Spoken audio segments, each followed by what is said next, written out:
Buenos días a todos. Somos pocos, pero convencidos de que hay que estar aquí hoy a pesar de lo que está ocurriendo. Estoy esperando que me confirmen del aeropuerto si el parking de la Terminal 2 está abierto. Me han dicho que sí, pero como luego también han dicho que no, ahora en cuanto me digan... Sí, me dicen que está abierto el parking de la T2, los módulos B y C, los más cercanos al edificio. Es decir, que si alguno tiene que aparcar el coche, está abierto. Bueno, este acto hoy, quiero empezar diciendo, no tenemos música y el motivo de que no haya música es que nos solidarizamos profundamente con todas las familias y con todos los fallecidos que se ha llevado esta pandemia por delante y es una muestra de respeto al sufrimiento de esas cientos de familias que consideramos una manera de estar hoy y acompañarles en el dolor. Por otra parte, esta rueda de prensa lo que hace es un balance del último año, del último año que ha transcurrido desde agosto del año pasado. Y nosotros seguimos con la penitencia impuesta y que hemos asumido con todas sus consecuencias y que podría resumirse 12 años después, que aquí seguimos sin verdad, sin justicia y sin reparación. Sin verdad porque seguimos luchando contra el informe oficial de la CIEJAC, que nos señala la cadena de errores que provocaron la tragedia del vuelo JK 5022, y nos toca demostrar a nosotros, a los afectados y a las víctimas, que no fue independiente, que su trabajo no fue riguroso y que desde luego no buscaba la verdad, sino hacer una apariencia de investigación que benefició a cualquier parte menos a las víctimas. Y aunque parezca un sarcasmo que como ciudadanos tengamos que trabajar para conseguir la verdad. Lo cierto es que solo así podremos desmontar el archivo judicial de la Audiencia Provincial de Madrid que nos negó el juicio oral que propuso el juez instructor del Juzgado número 11 de Madrid. Sin justicia porque los demasiados y poderosos intereses en esta tragedia para que la justicia diera la cara con las víctimas, supervivientes y afectados, al rápido cierre de la investigación penal por la Audiencia Provincial de Madrid, se han ido uniendo a lo largo de estos años decisiones judiciales incomprensibles, casi siempre a favor de la aseguradora,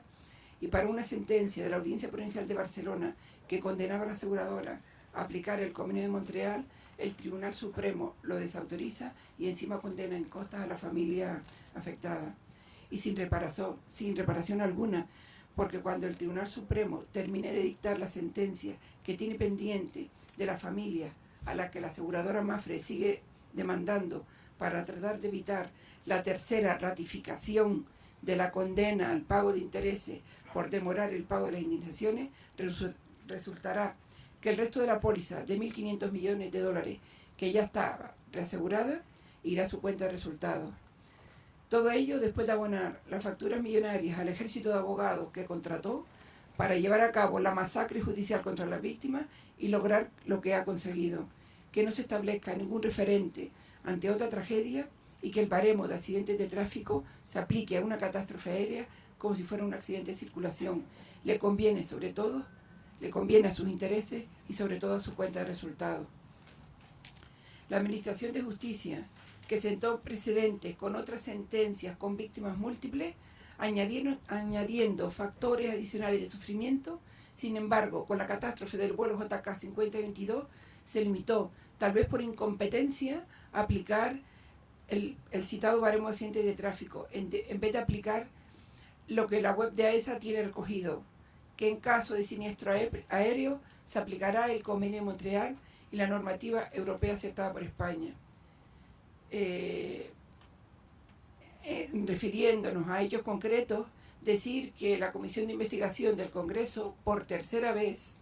el Pleno del Congreso en su sesión del pasado día 15 de abril, ha vuelto a aprobarla esta vez por resentimiento, lo que es todo un hito histórico si tenemos en cuenta que esta comisión se llevó al Senado y que en la Comisión de Fomento los dos partidos mayoritarios votaron negativamente y no salió. Sin embargo, en el Congreso la primera vez hubo la abstención de uno de los grandes partidos y de algún otro partido pequeño. La segunda vez se votó por la mayoría y esta vez por resentimiento, es decir, que vamos progresando y eso nos da confianza para pensar que tal vez en medio de todas las dificultades que estamos viviendo se esconda la oportunidad de lograr lo que queremos, que no es otra cosa que la verdad de por qué murieron los nuestros hace 12 años. Nosotros estamos esperando que el Congreso de los Diputados retome las sesiones para presionar y que la comisión se constituya nuevamente. Y esperamos que de su trabajo, de unas pocas comparecencias que faltan y de sus conclusiones, el dictamen que se eleve a la aprobación del Pleno del Congreso se derive a la Fiscalía General del Estado, que sería la que tendría en sus facultades, poder o competencia, de que esto llegara nuevamente al lugar número 11 y se abrieran investigaciones para depurar responsabilidades. Respecto a otro tema que venimos denunciando sistemáticamente, que es el papel del supervisor aéreo y de la aseguradora, hemos dicho reiteradamente que venimos denunciando el agravio que supone que AESA, 12 años después, y que nace como consecuencia de nuestra tragedia en octubre del año 2008, siga teniendo, y esto es un escándalo, esto no ocurre ni en los países más alejados de nuestro entorno. 12 años después, AESA sigue ocupando su sede oficial en un edificio de la aseguradora Mapfre, por la que ha pagado en todos estos 12 años alquileres cercanos a los 40 millones de euros, cantidad que ni de lejos ni de lejos asoma a lo que la aseguradora Mapfre le ha indemnizado a la familia, a los supervivientes y a las víctimas. Esto es un escándalo, esto que cada año tengamos que denunciarlo, porque sigue ocurriendo verdaderamente. Ya no sé ni lo que tenemos que hacer. Y es que este dato señala clarísimamente del lado de quien está el regulador aéreo, el que tiene la competencia para supervisar, para inspeccionar a los agentes del sector aéreo, incluidas las aseguradoras y las pólizas que mantienen las compañías aéreas. De verdad, ¿cómo íbamos a ganar alguna batalla en esta lucha si el que supervisa, inspecciona, otorga la licencia, certifica los aviones y las operaciones está en un edificio propiedad de Mapfre? Digo yo que tendrán que hablar para pagar los alquileres o yo que sé, para renovarlo cada año. En fin, no sé. Esto verdaderamente es escandaloso y será legal, pero desde luego moralmente es reprobable. Hemos tenido que soportar además en estos años lo que desde luego no se da en ningún otro país. Antes nos podían tener engañados con que esto era casi normal, pero es que nosotros hemos salido fuera de España y conocemos los sistemas democráticos que están del entorno, en países del entorno europeo y también a nivel mundial, porque en la OASI hay 191 países representados y hemos tenido ocasión de conocer su sistema de aviación civil, sus sistemas de supervisión, de inspección, de investigación y tal. Y resulta que no entendemos por qué, a pesar de nuestra lucha, España no aprende de las tragedias. Si ya de normal, cuando ocurre algo grave, no se aprende de las lecciones y se corrigen, cuando hay muertos, encima todavía es más dramático. Porque no plantearse siquiera que están las cosas mal y que hay que corregirlas, pues esto conduce a que en situaciones como las que vivimos, hay unos países que estén mejor preparadas para enfrentarlas, que no que nosotros, que volvemos a ocupar los primeros puestos, pero en plan negativo. Desde luego todo esto que estoy diciendo ha sido denunciado sistemáticamente al Ministerio de Fomento y a sus titulares durante todos estos años. Y ninguno de ellos ha optado por cortar estas acciones que terminarán por arruinar la credibilidad de la Agencia de Seguridad Aérea, que nació para ser más eficaz y diligente y para centrarse en lo que realmente es su razón de ser, que son las inspecciones, que sigue externalizadas a otra empresa pública que es ENASA, tal como hacía la antigua Dirección General de Transporte en el año 2008. Esto es suficiente para avalar lo que decimos, que nada ha cambiado en el sistema de la aviación civil española y que nuestro objetivo es, desde luego, que eso se modifique. Eso no puede seguir de esa manera. Y desde luego esto al final, la reflexión que nos produce es que no se puede confiar en la imparcialidad y en la falta de neutralidad del supervisor aéreo y del que tiene en sus manos las competencias para que el sistema sea seguro. Por otra parte, el año pasado, en octubre, asistimos a la 40 Asamblea de la OASI, que fue a finales del mes de septiembre, y presentamos allí 4 notas de estudio que serán el embrión de normativas futuras que cuando las implemente la OASI, las implementará España, porque claro, cada vez que conseguimos algo aquí o avanzamos algo aquí, el trabajo es triple, porque nos podían hacer caso a la primera, pero no, es que tenemos que ir fuera, tenemos que ir a Europa o tenemos que ir a la OASI a pedir allí y a trabajar allí para que luego las normas se implementen aquí. O sea, que esto es de loco, que una nación de afectados por una tragedia te haga hacer un trabajo que no le corresponde. Entonces, las 4 notas de estudio que presentamos fue que la recomendación que está en el anexo 9 de que se aplique la política de asistencia a víctimas se convierta en norma. Curiosamente tenemos el apoyo allí de los países más potentes de la OASI, Estados Unidos, China, Rusia y tal, y sin embargo hay países como Australia y Francia que no sé por qué se oponen sistemáticamente a que esta recomendación se convierta en norma de obligado cumplimiento. Este año, durante esa asamblea, el representante de Australia en la OASI, cuando vino a explicarse y a pasar la mano por el hombro para justificarse de por qué no apoyaba esta elevación a norma de esta recomendación, pues le dije que era tristísimo que se gastaran 40 millones de dólares en estar buscando los restos del avión MH370 en su zona y que probablemente si esto fuera norma les costaría muchísimo menos que se aplicara esta política de asistencia a víctimas y que se recogiera una especie de cultura preventiva que no hiciera necesario gastarse esas cantidades de dinero cuando ya el remedio, cuando ya no hay remedio a la tragedia que se ha sufrido. Nosotros confiamos que esto interviene en los varios comités de la Asamblea General y se aprueba, porque es que las asambleas aprueban todas las notas de estudio que presentamos, pero luego el Consejo, que es el que lleva a ejecución toda esa normativa, pues hay que seguir peleando hasta que se hagan realidad. Otra cuestión que pedimos fue que los informes oficiales se traduzcan a los idiomas de las víctimas afectadas. Aquí pasó el siniestro de Mali en 2015, creo recordar, y a las familias de los tripulantes le presentaron un informe oficial en francés, explicado por un investigador francés de la B Europea, en una sala de un recinto militar en Madrid, y solo la insistencia de una de las familias y del coraje que pusimos porque ese informe se tradujera, pudieron enterarse porque habían muerto los suyos. Entonces, si conseguimos que la OASI implemente de que los informes oficiales se traduzcan a los idiomas de las víctimas, nadie más tendrá que volver a enfrentarse a lo que se enfrentaron estas 6 familias. Que los planes de emergencia de los aeropuertos, otra nota de estudio, contengan planes específicos de asistencia a víctimas, porque claro, la anterior secretaria de Transporte decía que los simulacros en los aeropuertos no se hacían para las víctimas. No sé, debía pensar que se hacía para salvar los muebles o salvar los edificios. Entonces, no sé, esto también fue aprobado y esperemos que se implemente en uno de los anexos de la OASI.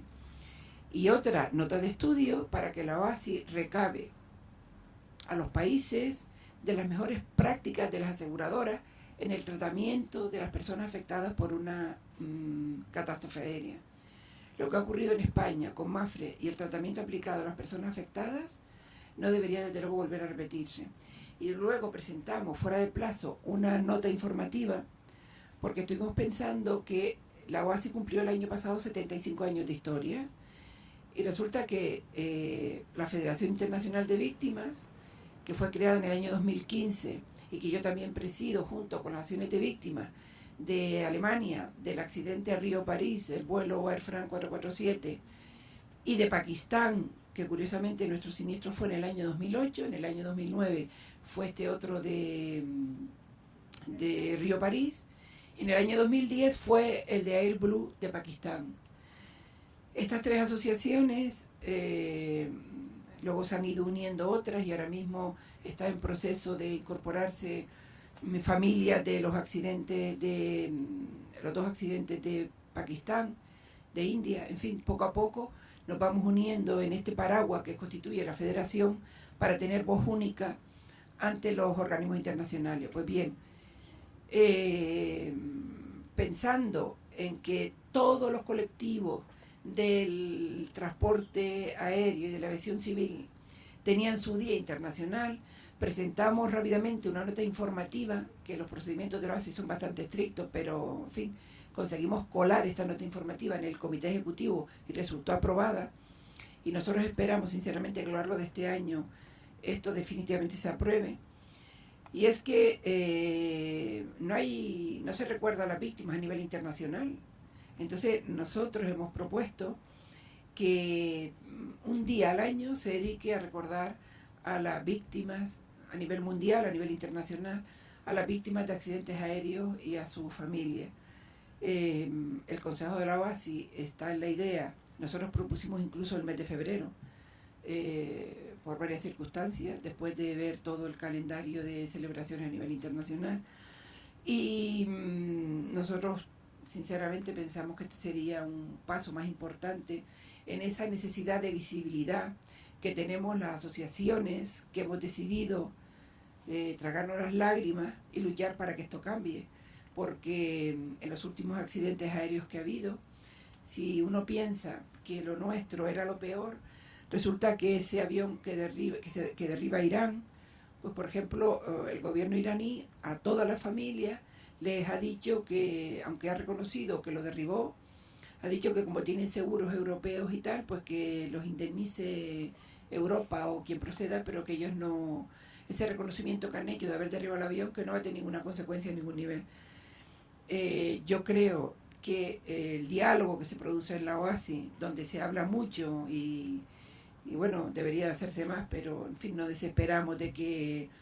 sigamos empujando y que caminen un poquito más rápido, pues por lo menos las familias canadienses que iban en ese vuelo derribado en Irán han conseguido el apoyo, aparte de la federación y por nuestra mediación, el apoyo del gobierno de Canadá, y es otra vía de que las acciones de víctimas a través del gobierno se impliquen en defender los intereses con países como Irán. Lo que nosotros a nuestro nivel tal vez no podemos conseguir, sí que lo pueden conseguir los países a través de de sus diferentes intereses. Nosotros consideramos que el trabajo que estamos haciendo en la OASI, con muchísimas dificultades, porque no es fácil llegar hasta allí y moverse en un ambiente donde, en fin, por hacer un símil, es un mercado donde solo se negocian intereses y se llegan a acuerdos, pero en fin, que la federación haya conseguido que estas 5 notas se aprueben, que estas, además, el año pasado allí en la OASI fue un desastre porque estaba la manifestación esta del cambio medioambiental y tuvimos que luchar incluso contra el imponderable de que un día estuvo cerrada y ese día íbamos a intervenir y al día siguiente no veníamos, pero bueno, al final conseguimos el apoyo por supuesto también del representante de España en el Consejo y de otros países, y pudimos venirnos con el trabajo bien hecho. Y por último, nosotros seguimos insistiendo en que es necesario que España cuente con una fundación de seguridad en vuelo. Cada vez estamos más convencidos de que el trabajo que nosotros hacemos desde la asociación, que es un trabajo especializado, es un trabajo complicado, es un trabajo con muchísima más voluntad que recursos. Si esto estuviera respaldado por una fundación de seguridad que estuviera apoyada a nivel oficial, como están apoyadas otras fundaciones que todos sabemos,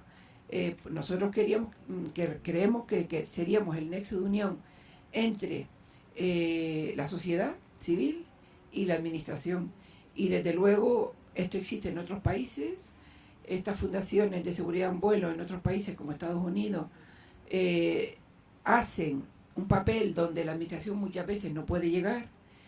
y donde las familias es imposible que puedan llegar tampoco por desconocimiento mayormente y sobre todo por una falta de cercanía con la administración, aunque en España tenemos un Consejo de Transparencia que supuestamente nos permite informarnos de toda aquella información, valga la redundancia, de aspectos que antes no se conocían. Lo cierto y verdad que cuando realmente acudes a ese Consejo de Transparencia, como ha sido en nuestro caso reiteradamente,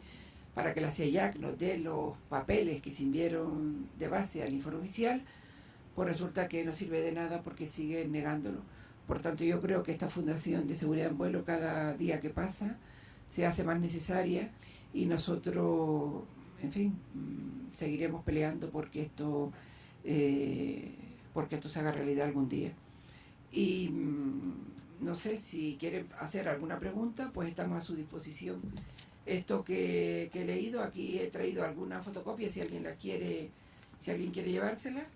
y en síntesis es lo que nosotros tenemos que decir.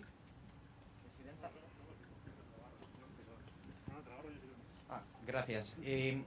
Este año dicen que lo celebran con la confianza de la oportunidad que da el Congreso de los Diputados en la comisión de investigación que se va a abrir. ¿Esperan que no se alargue mucho en el tiempo?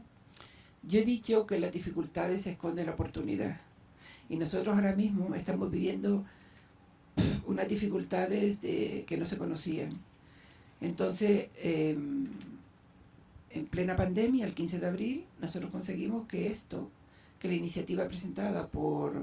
Esquerra Republicana y por Unidas Podemos se aprobara. Nadie pensaba que, en la situación que estábamos en el 15 de abril, nadie pensaba que esto pudiera darse, y se dio. Nosotros ahora lo que esperamos es que la oportunidad que se brinda en el Congreso de los Diputados, cuando se reanuden las sesiones, de continuar con los trabajos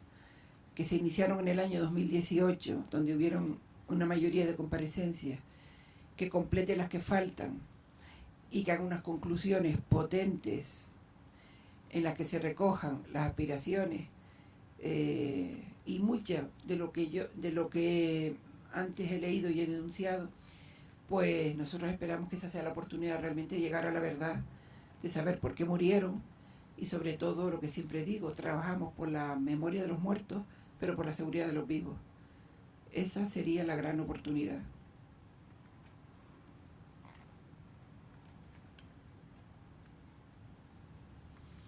Yo no sé si también alguna de las familias quieren hacer alguna pregunta y si no, pues...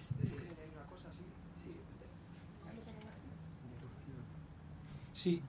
yo quería simplemente añadir que tenemos bueno,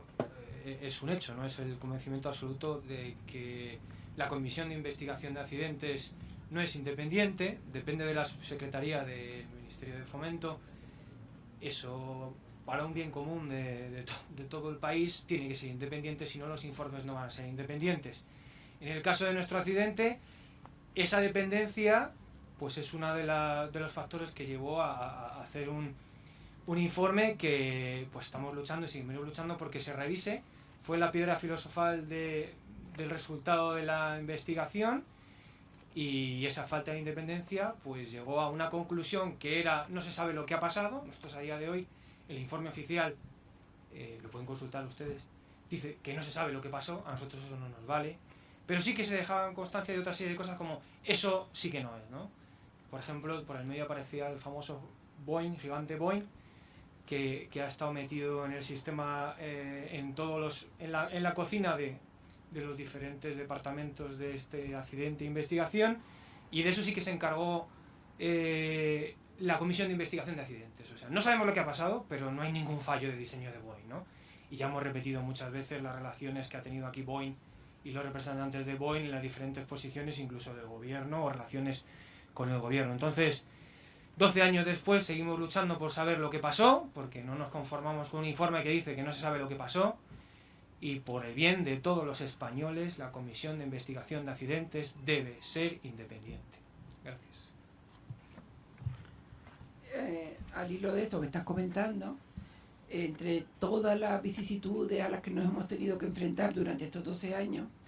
nosotros nunca pensamos que podría darse que Boeing estuviera contra la pared como está actualmente. Y es que el Boeing 737 que los ha llevado a la situación en la que se encuentran, y con una discusión abierta muy importante en Estados Unidos respecto o con respecto a la FAA, que es la Administración Civil Norteamericana, que aparte de multarlos, está en profunda revisión. Yo tuve la oportunidad en octubre del año pasado, con la familia del vuelo de Etiopía 302, entrevistarnos allí con el administrador federal de la FAA, con el presidente de la NTCB norteamericana, con el primer ministro de Canadá y con otras autoridades, con el director de la EASA, que es la Agencia Europea de Seguridad Aérea, y con la secretaria de Estado norteamericana, que curiosamente para la Federación Internacional está siempre bastante más accesible, tanto esta que está ahora como el que estuvo anteriormente, que muchas de las autoridades españolas. Pero bueno, ¿qué le vamos a hacer? Cuando la investigación judicial estaba abierta, y al hilo de lo que ha dicho Rafa, la asociación pidió unos datos técnicos que hubieran demostrado el origen de la avería que tenía el MD-82 siniestrado. El juez cerró la investigación sin que Boeing siquiera contestara. Hemos denunciado aquí efectivamente las connivencias de Boeing y con el gobierno, con el que estuvo entonces y con el que estuvo después. Y claro, la paradoja es que el Boeing 737 era el avión estrella que tenía Boeing junto a McDonnell Douglas, que era la serie MD-80. Y cuando los dos se fusionaron, este Boeing 737 heredó alguna de las especificaciones técnicas que tenía la serie MD-80. Y entre ellas el cableado. Aparte de las dificultades que está teniendo el Boeing 737, tienen también su avión estrella, el 777, con problemas de cableado. Todo eso nos hace pensar que realmente sí que estamos en lo cierto cuando decimos que esas connivencias, Boeing, Gobierno de España, conocían de toda esta información y que era imposible que no dieran esos datos técnicos. Nosotros hubiéramos demostrado que el MD-82 siniestrado no tenía que haber estado volando, que las autoridades españolas lo sabían y que no hicieron nada por evitarlo. En ese sentido, también hemos aprovechado la oportunidad de que Boeing está en una situación verdaderamente complicada para seguir insistiendo y pedirle estos datos técnicos. Nosotros nunca tiramos la toalla porque pensamos que de una manera o de otra, y personalmente volví otra vez en octubre del año pasado en la entrevista con el administrador general de la FAA a decirle que nos ayudara, y también con la NCTB, que nos ayudara con Boeing para que nos dieran estos datos técnicos. No hemos tenido noticia a fecha de hoy, pero bueno, ahí seguiremos insistiendo. Un gigante como Boeing era inimaginable en el año 2008 que estuviera en la situación que está. Por tanto, todo es posible. Nosotros no deseamos que esté en esa situación. Nosotros lo que queremos es que los aviones sean seguros y que se vuelva a aquella época en que la aviación era más importante en la vida de las personas que esta carrera loca por transportar personas y cueste lo que cueste, y convertirse en el negocio que ha sido. Lo mismo se puede dedicar un grupo financiero o los fondos buitre a levantar una compañía y con la misma facilidad dejarla caer, y eso desde luego,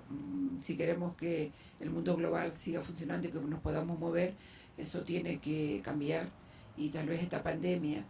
con los aviones en tierra, con compañías que probablemente solo sobrevivirán los más fuertes, pues a lo mejor dicen que a veces hay que caerse todo para que vuelva a construirse, pues a lo mejor es el momento ahora de que se vuelva la mirada hacia la seguridad y que se sea consecuente con, pues, con los principios que debe regir la aviación, que es sobre todo la seguridad. Yo no sé si no tiene ninguna pregunta, pues vamos a leer, hacer la ofrenda floral primero y luego leeremos unas poesías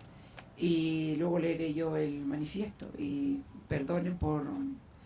hablar tanto, a lo mejor no me entienden, pero en fin, procuro ser lo más clara posible. Así que si no hay ninguna pregunta, hacemos la ofrenda.